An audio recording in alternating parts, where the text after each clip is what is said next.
Cheese ખાશો ને તો આવું પીસ થઈ જશે. મેંદો તમને નુકસાન કરવાનો જ. આપણી પાસે છે જ ને ઈદરાની આલુપુરી, ને આ કન્ટેન્ટ લાવવાવાળો ડૉક્ટર છે કે અમારા બચ્ચાઓ ખુશ થઈ જાય, તો એના માટે આપણે ઈદરાની આલુપુરી લાવ્યા છે.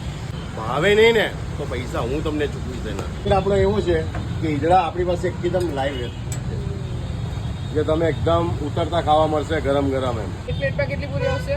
6 પૂરી આવે છે. લગન પછી પેલી વાઈફ કેવી રાજે હરેક વાતમાં કડ્ડે એટલી ગરમ આ પૂરી છે આપણી, હાથમાં પકડો તો પકડાતી નથી. આ જેમ આલુ પૂરીમાં જે મટર સબ્જી આવે ને એને આપણે આલુની સબ્જીમાં કન્વર્ટ કરી છે. આ લસણની ચટણી છે,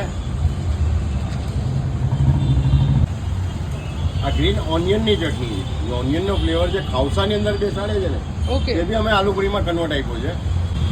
આ ગ્રીન કાંદો અને સૂકો કાંદો બે સાથે છે.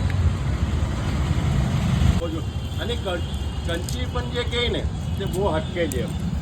આ મસાલાનો ચટકાર એવો છે ને કે લિટરલી તમે મોઢામાં બાઇટ કરો ને આંખ બંધ થઈ જ જાય તમારી ફિલિંગ લેવા માટેની. જેની ફિલિંગ છે ને, જે સમજે છે ટેસ્ટને, તે એક જ બાઇટમાં કહી દેશે કે ભાઈ પૈસા વસૂલ છે મારા. એમ ચીઝ ખાશો ને તો આવું પીસ થઈ જશે.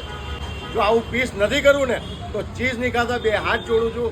કારણ કે જેનથી તમારે અમારા કરતાં વધારે લાઈફ જીવવાની છે ને અમારા કરતાં હાર્ડ લાઈફ જીવવાની છે, તો તમારે મજબૂત રહેવું જરૂરી છે. એટલે કોઈ ચીઝ વગર ખાઓ ને મજા લેવો.